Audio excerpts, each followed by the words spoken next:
नमस्कार दोस्तों, स्वागत है आप सभी का आपके अपने चैनल द रिटेल इन्वेस्टर में। दोस्तों, आज जिस HDFC बैंक की हम बात करने जा रहे हैं दोस्तों, ये प्रॉफिट के मामले में, कैपिटलाइजेशन के मामले में और कई अजब चीज़ों को देखते हुए ये इंडिया का नंबर 1 प्राइवेट बैंक है दोस्तों। और ये सब दोस्तों, लेकिन जो नंबर 1 का टैग है इसका दोस्तों, ये यूं ही से नहीं मिला दोस्तों।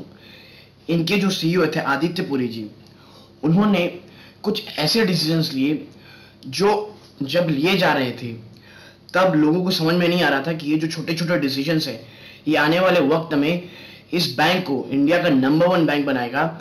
और यही वो डिसीजंस होंगे जिसके कारण आदित्य पुरी जी आगे चल के दी आदित्य पुरी जी बनेंगे दोस्तों।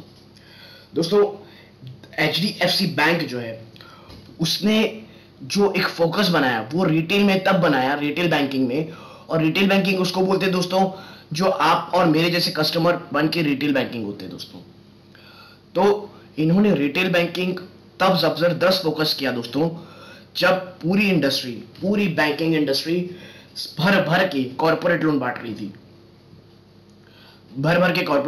थी, बड़े बड़े जो बैंक्स हैं वो ये कंपटीशन कर रहे थे कि हम किस तरह बड़े से बड़ा और ज्यादा कॉर्पोरेट लोन दें, क्योंकि ये वक्त था दोस्तों 2000 से 2008 के बीच का। इकोनॉमी अपने बूम में थी। किसी को भी 2008 का जो स्टॉक मार्केट क्रैश था वो तब किसी को भी नहीं दिख रहा था दोस्तों।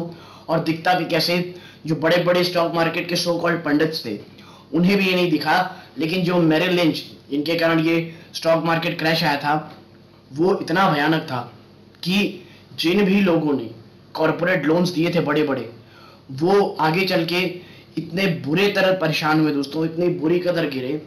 और जिसका जीता जाता उदाहरण था दोस्तों ICICI बैंक, जो एक वक्त में इंडिया का नंबर 1 प्राइवेट बैंक हुआ करता था, जिसको हटा करके HDFC बैंक ने अपने आप को नंबर 1 स्टैब्लिश किया था दोस्तों।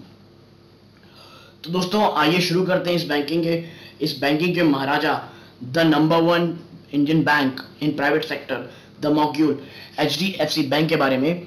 लेकिन वीडियो को आगे बढ़ाने से पहले अगर आप इस चैनल में नए आए हैं दोस्तों तो प्लीज इस चैनल को सब्सक्राइब कीजिएगा, बेल आइकन दबाना ना भूलिएगा दोस्तों। और आज मैं इस वीडियो को लाइक करने नहीं बोलूंगा दोस्तों, बस इस वीडियो को अंत तक देखिएगा दोस्तों, आपको ये वीडियो अपने आप पसंद आएगी दोस्तों, ठीक है। और सबसे पहले दोस्तों लेके चलता हूं मैं इसकी जो बैंक है इसके वेबसाइट में दोस्तों। और ये बहुत ज्यादा डिसअपॉइंट किया जो दोस्तों मुझे इसका वेबसाइट, आप देखिए ये किस एंगल से आपको दिख रहा है कि ये इंडिया के नंबर 1 बैंक का वेबसाइट है। मतलब ये होगा फंक्शनलिटी के तौर पे बहुत अच्छा होगा दोस्तों, लेकिन आप कैसे एक ऐसे बैंक आप UI में कैसे बिल्कुल ध्यान नहीं दे सकते हैं कि एक बहुत ही ऑर्डिनरी बैंक की वेबसाइट लग रही है दोस्तों। बट ठीक है, अब इसमें ज्यादा वेस्ट नहीं करना चाहिए टाइम, बट स्टिल ये बहुत ही ज्यादा डिसअपॉइंट हुआ मैं इसकी वेबसाइट को देख के। अब दोस्तों चलते हैं इसके थोड़े ओवरव्यू में। तो आप देखेंगे कि इसमें लिखा है कि HDFC bank is one of the India's leading private banks and was among the first to receive approval from the RBI reserve bank of India to set up a private sector bank in 1994।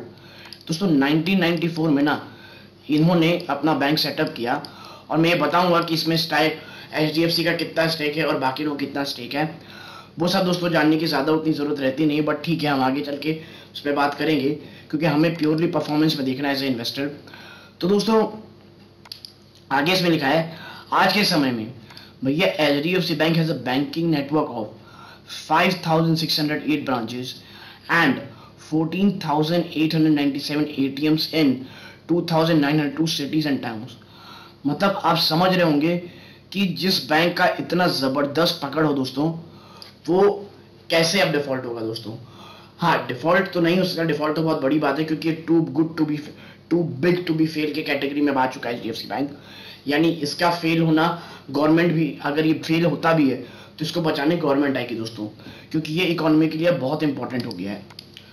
तो अब आते हैं दोस्तों इसके काम में कि ये क्या काम करता है। तो इसका देखते हैं क्या क्या काम करता है दोस्तों। तो इसका बैंकिंग देखिए, ये रिटेल बैंकिंग में, और दोस्तों रिटेल बैंकिंग तो मैं किंग है। ये रिटेल बैंकिंग में आज से नहीं बहुत समय से फोकस कर रहे हैं दोस्तों। और जो आज के बड़े बैंक्स हैं वो आज रिटेल लोन देना ज़्यादा प्रेफर कर रहे हैं दोस्तों, ताकि एनपीएस के इशू ना हो। लेकिन एचडीएफसी बैंक 2008 से भी पहले रिटेल बैंकिंग में बहुत ज़बरदस्त फोकस किया और उसी का मामला है, और वही नतीजा है कि नंबर 1 बैंक बना, फर्स्ट नंबर का बैंक बना, है ना दोस्तों। इनका और काम क्या है, होलसेल बैंकिंग में है ये दोस्तों, ठीक है। ट्रेजरी में है। ट्रेजरी में क्या आता है दोस्तों, आप देख लीजिए कि under our treasury service we help businesses generate better returns on their funds and manage financial risk, है ना। तो जो फंड होते हैं उनको मैनेज करना, और जो फाइनेंशियल जो किसी जो बड़े जो ग्रुप्स हैं उनके फाइनेंशियल्स को देखना, ये सब ट्रेजरी के अंदर आते हैं दोस्तों, ठीक है। ये तो हो गई इनकी बैंकिंग की लोन। और अब तो ये बताने की जरूरत नहीं दोस्तों कि ये क्या क्या, और ये कार लोन देते हैं दोस्तों, होम लोन्स में ये बहुत ज़बरदस्त हैं। और क्रेडिट कार्ड में दोस्तों, क्रेडिट कार्ड में इन लोग नंबर 1 है दोस्तों। क्रेडिट कार्ड बिजनेस में ये कंपनी नंबर 1 की पोजीशन में है दोस्तों। क्रेडिट कार्ड कंपनी नंबर 1 की पोजीशन में। और क्रेडिट कार्ड का बिजनेस है दोस्तों एंड इंडिया के लिए, मतलब इंडिया में क्रेडिट कार्ड का बिजनेस इतना ज़बरदस्त है कि मैं बता दूं कि अभी केवल 3% की ही शायद मेरे, अगर मैं डेटा 100% तो करेक्ट नहीं, बट जहां तक मैं पढ़ा था कि केवल 3% की ही अभी पेनिट्रेशन है दोस्तों। अब आप सोच लीजिए कितना ज़बरदस्त बढ़ने वाला है।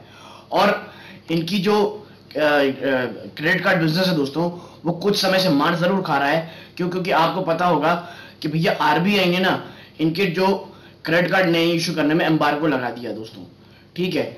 मतलब ये न्यू क्रेडिट कार्ड ये यूज नहीं कर सकते, इशू नहीं कर सकते दोस्तों। और ये जो टाइम इसको मिला एचडीएफसी बैंक को, इनकी कमेंट्री भी आई थी कि ये बहुत ही जबरदस्त स्ट्रैटेजीज बना रहे हैं दोस्तों, ताकि उनको जब वो एम्बार्गो हटे दोस्तों तो वो बहुत ही एग्रेसिवली काम करें और क्रेडिट कार्ड के अपने बिजनेस को वो और भी जबरदस्त तरीके से बढ़ाएं दोस्तों। और जो इनका नंबर 1 की पोजीशन है वो कहीं आईसीआईसीआई बैंक ना ले ले दोस्तों। जी हाँ दोस्तों, जैसे एक समय में नंबर 1 की पोजीशन आईसीआईसीआई बैंक की थी, वही अब एचडीएफसी बैंक की है। और जैसे एचडीएफसी बैंक ने 2000 के उनके गलत डिसीजन से उनका नंबर 1 का टैग छीन लिया था, वही हो सकता है कि आज ICICI credit cards HDFC bank के जो नंबर 1 पोजीशन है क्रेडिट कार्ड बिजनेस में वो छीन ना ले, ठीक है दोस्तों। तो अब लेके चलता हूं मैं आपको इसके थोड़े फंडामेंटल्स को दिखाने के लिए दोस्तों। तो इसके फंडामेंटल्स कुछ यूं है दोस्तों, ये देखिए, आप समझ लीजिए कि ये 8 लाख करोड़ से भी ज्यादा की इसकी मार्केट कैप है दोस्तों, 8 लाख करोड़ से भी। करेंटली 1502 रुपए में ट्रेड कर रहा है दोस्तों। ये अपना 2 वीक जो इनका लो था लगभग 1000 रुपए का था, और हाई इसने 1650 की बनाई हुई दोस्तों। स्टॉक 26.1 के पी में काम कर रहा है दोस्तों। 300 बुक वैल्यू इनकी थी 310 रुपए है, ठीक है। डिविडेंड यील्ड कितनी है, 0.43% की डिविडेंड यील्ड है दोस्तों। आरओसी और आरओई इसको कम दिख रही होगी दोस्तों, क्योंकि आपको पता है पेंडेमिक ने बैंक्स की हालत बहुत बुरी कर रखी है दोस्तों। एनपीए आज के समय में बहुत ही बड़ा फैक्टर है दोस्तों, एनपीए। और एचडीएफसी बैंक के भी एनपीएस बढ़ते हुए हमने दिखाए हैं, बशर्ते ये रिटेल में काम करते हैं। पर फिर भी पेंडेमिक की मार सबसे ज्यादा दोस्तों रिटेल इन्वेस्टर को ही पड़ी है, रिटेल कस्टमर को भी पड़ी है, और को ही सबसे ज्यादा पड़ी है दोस्तों। अब थोड़ा बात करता हूं मैं इसके फंडामेंटल्स में दोस्तों, तो आपको समझ में आएगा कि why this is a good bank, no good bank, great bank to invest. चलो दोस्तों देखते हैं। अब आप रेशियो देखिए भैया, कैपिटल एडिक्वेसी रेशियो में कैपिटल जो इनका एडिक्वेसी रेशियो है इनका 18.8% है, जो माना कि उससे अच्छा खासा ज्यादा है दोस्तों। नेट इंटरेस्ट मार्जिन इनका 4.2 है, which is good. Gross NPA बढ़ा हुआ है मानता हूं मैं, नेट एनपीए थोड़ा सा कम है, बट एक्सेस एचडीएफसी बैंक के हिसाब से ज्यादा बोलेंगे आप। कासा रेशियो भी ठीक ठाक है दोस्तों, ठीक है। अब आते हैं इनके रेवेन्यू के ऊपर दोस्तों, तो आप देखेंगे कि इनकी जो ट्रेजरी से, मतलब ट्रेजरी मैंने आपको बताई थी, फाइनेंशियल जो देखते हैं, लोगों की इन्वेस्टमेंट का ध्यान रखते हैं, लोगों के पैसे रख के उनकी रिटर्न ज्यादा देने की कोशिश करते हैं दोस्तों। तो उस ट्रेजरी बिजनेस में आप देखेंगे कि इनका रेवेन्यू आता है 12.37%। रिटेल बैंकिंग मैंने हमेशा से कहा है कि ये नंबर 1 है, तो उसमें इनका बिजनेस है 50.30% का। होलसेल बैंकिंग में 28.47 और अदर बैंकिंग ऑपरेशन से 8.86%। तो दोस्तों देखिए रिटेल बैंकिंग इनका फोकस आज भी है दोस्तों। अब देखते हैं इनका जो बिजनेस है वो कहाँ है। 99% का डोमेस्टिक बिजनेस है दोस्तों और केवल 1% इनका बाहर से है। ठीक है, अब आते हैं दोस्तों हम इसमें कि इनकी सेक्टर वाइज ये लोन कैसे देते हैं दोस्तों, मतलब ये लोन ज्यादातर किन किन लोगों को देते हैं। तो आप देखेंगे कि सबसे बड़ा लोन किसको देते हैं, एग्रीकल्चर एंड एलाइड एक्टिविटीज, मतलब जो एग्रीकल्चर और उनसे जुड़ी हुई जो लोन है ये सबसे ज्यादा उन्हीं को देते हैं दोस्तों। लगभग सबसे ज्यादा नहीं, सेकंड सबसे हाईएस्ट है 31.8%। फिर advances industries eligible as priority sector lending. Priority sector lending होता है जो सरकार द्वारा तय किया रहता है, तो उस सेक्टर के थ्रू ये 16.77% देते हैं दोस्तों। सर्विसेज से मतलब जो सर्विस इंडस्ट्री को जो लोन देते हैं उससे इनके पास लगभग पैसे कितने आते हैं दोस्तों, तो आप देखिए 38.91% उनके, मतलब अगर 100 रुपए कमाते हैं तो 100 रुपए में लगभग 39% उनका सर्विस सेक्टर के लोन से आता है। पर्सनल लोन थोड़ा कम है दोस्तों 12.45%, की पर्सनल लोन के इंटरेस्ट बहुत हाई रहते हैं, लगभग 13 से 15% तक रहते हैं, तो लोग इसे कम ही प्रेफर करते हैं दोस्तों। तो ये रहा इनका लोन का ब्रेकअप दोस्तों। ठीक है, अब हम थोड़ा नीचे चलते हैं और अब इनके रिटेल शेयर बिजनेस के बारे में बात करते हैं। तो आप एक चीज देखेंगे कि HDFC bank is the leading player in the payment ecosystem in the country, मतलब और ये कितने जबरदस्त है दोस्तों उसका अंदाजा इस सेंटेंस से आप लगा सकते हैं कि हर तीसरा रुपए जो आप कार्ड से पे करते हैं दोस्तों, हर तीसरा रुपया जो कार्ड से पे होता है इस इंडिया में वो HDFC के कार्ड से ही होता है दोस्तों, HDFC के कार्ड से होता है और ये बहुत ह्यूज है दोस्तों।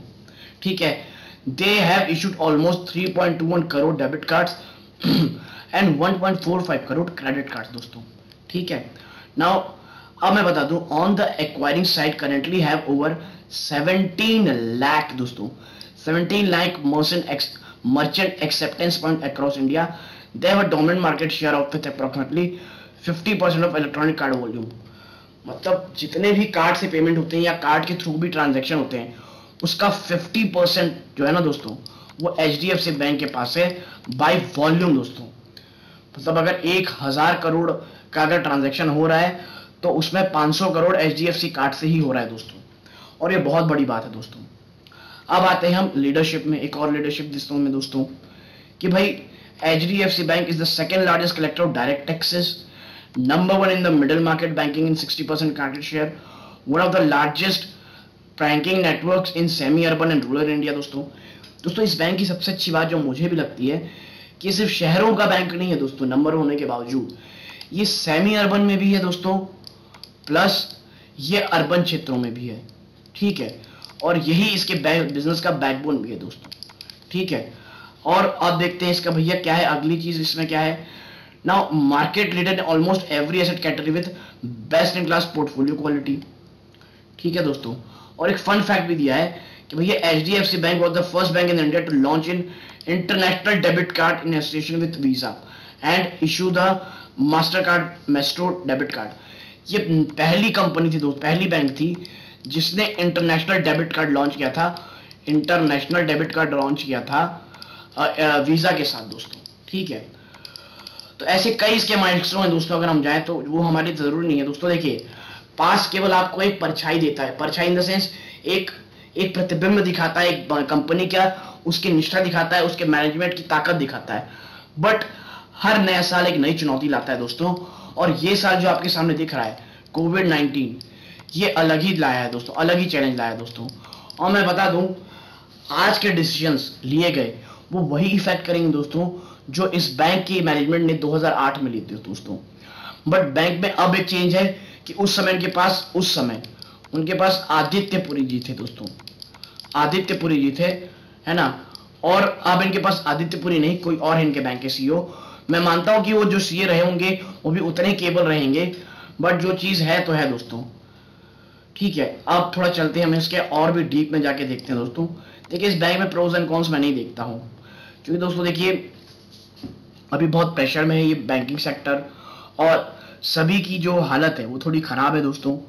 बट ये बैंक हर एक मुसीबत से लड़ना जानता है दोस्तों, और उभर के आएगा ये सब कोई जानते हैं दोस्तों। ठीक है, अब आगे चलता हूं मैं, थोड़े क्वार्टरली रिजल्ट चेक करते हैं दोस्तों। तो आप देखेंगे कि जून 2018 में जहां बैंक का रेवेन्यू 23,000 करोड़ से, मतलब 24,000 करोड़ मान लीजिए वो था, वो आज मार्च में बढ़ के 32,603 करोड़ हो गया दोस्तों। और आप देखेंगे कि क्वार्टर ऑन क्वार्टर एक जंप ही जंप दिख रहा है दोस्तों।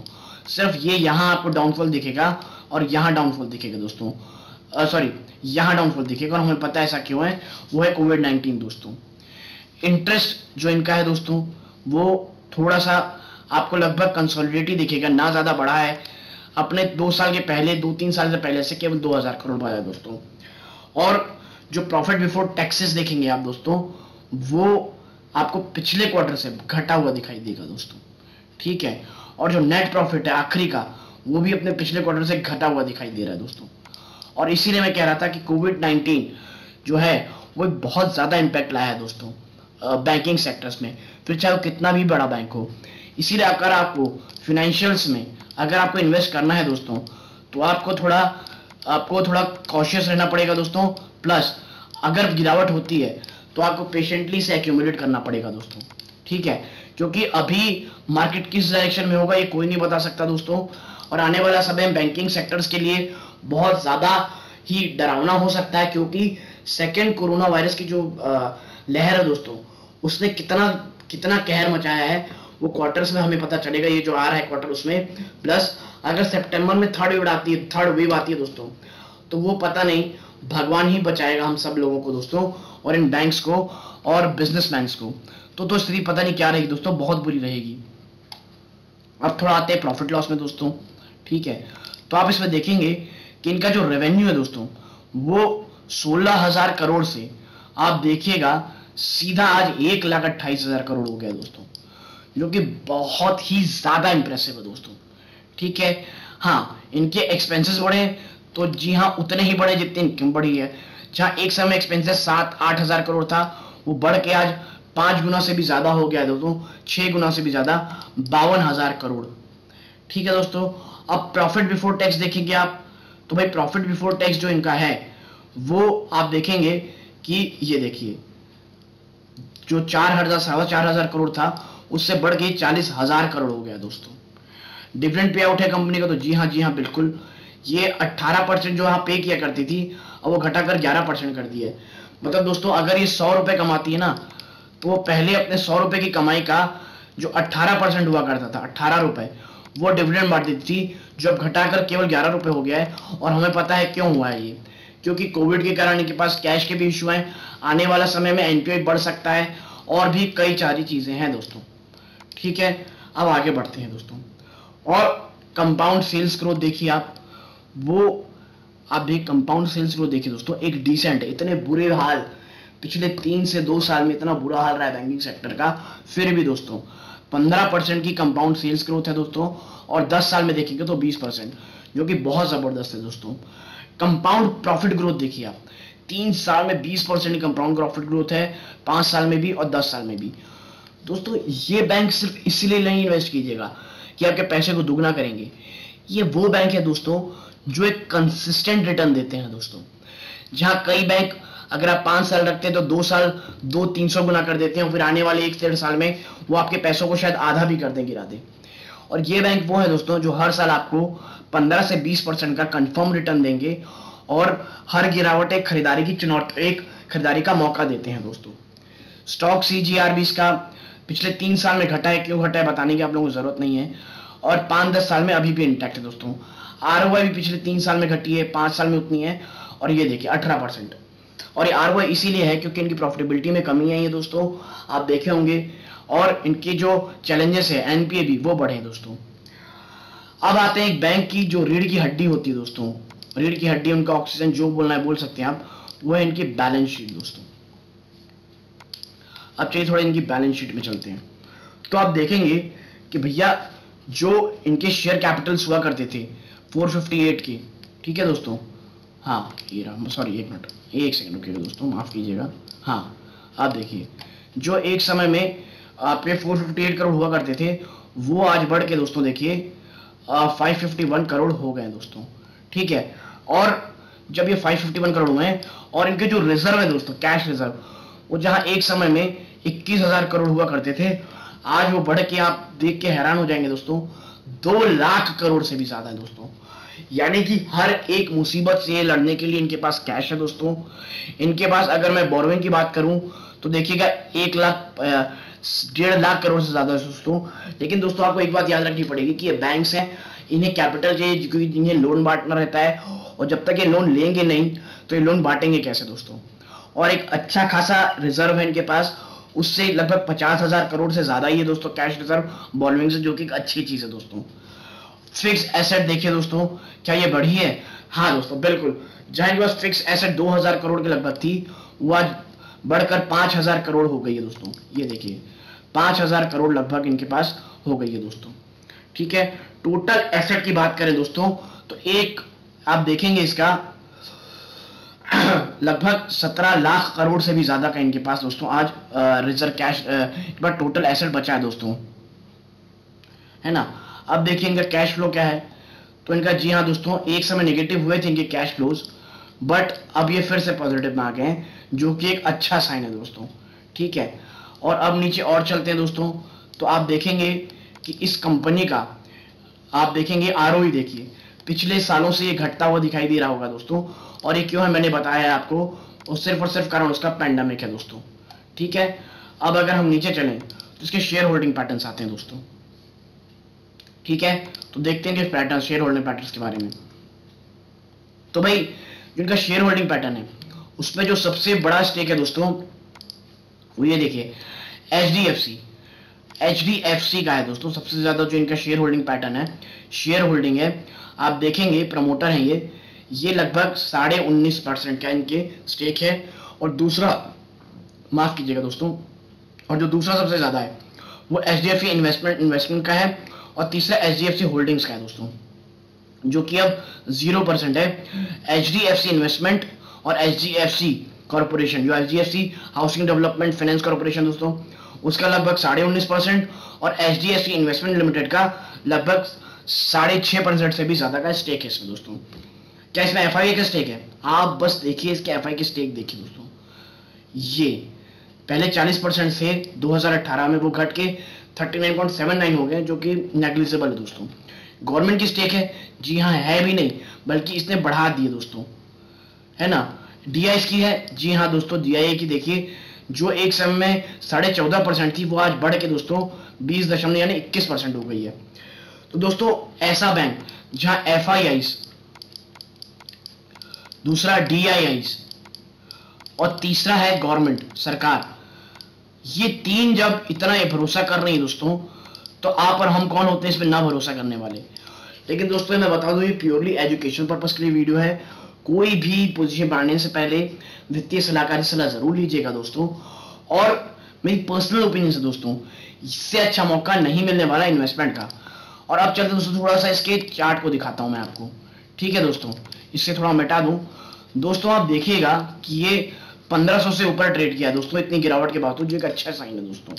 लेकिन मैं बता दूं 1440 ये इसका बहुत स्ट्रॉन्ग सपोर्ट जोन है दोस्तों। 1440 अगर आपको यहां मिलता है तो आप अच्छे से एक्यूमुलेट करना शुरू कीजिए दोस्तों, और हर एक गिरावट में खरीदारी शुरू कीजिए दोस्तों।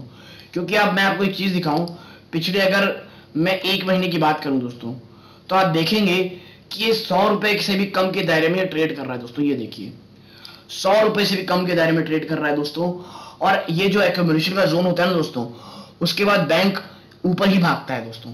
हाँ, लेकिन अभी जो सिनेरियो है वो थोड़ा डायनामिक है दोस्तों। फाइनेंशियल एनपीए अगर बढ़ते हुए ही रहते हैं दोस्तों, कोरोना वायरस बढ़ा है तो अगर लोन अपना डिफॉल्ट करते हैं लोग, तो शायद ये आपको और नीचे जाता हुआ दिखाई दे दोस्तों। लेकिन दोस्तों ये हर एक गिरावट खरीदने का मौका रहेगी। मैं हमेशा बोल रहा हूँ दोस्तों, डिसिप्लिन मतलब अनुशासित होकर दोस्तों निवेशित कीजिएगा।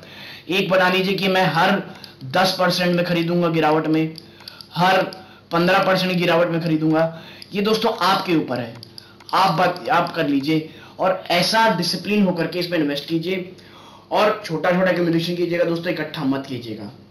तो दोस्तों एज ऑफ नाउ इंडिया की नंबर 1 बैंक एचडीएफसी बैंक है दोस्तों, और आने वाले आने वाले फ्यूचर में मुझे कोई भी इसके आसपास बैंक ऐसा नहीं दिख रहा है जो उसकी पोजीशन हिला सके दोस्तों। इन्हें बस अपने डिजिटल जो इंफ्रास्ट्रक्चर है उस पर ध्यान देना पड़ेगा, और भी अच्छे से काम करना पड़ेगा दोस्तों। अगर वो एक बार इनका इशू जो है वो रिजॉल्व हो जाता है तो HDFC बैंक फिर से नंबर 1 बैंक अभी तो है ही दोस्तों, और मजबूती के साथ अपनी पोजीशन बरकरार रखेगा दोस्तों। तो दोस्तों अगर आपको इसकी वीडियो अच्छी लगी हो तो प्लीज वीडियो को लाइक कीजिएगा, चैनल में नए हैं चैनल को सब्सक्राइब कीजिएगा दोस्तों, और बेल आइकन जरूर दबाइएगा। धन्यवाद, जय हिंद दोस्तों।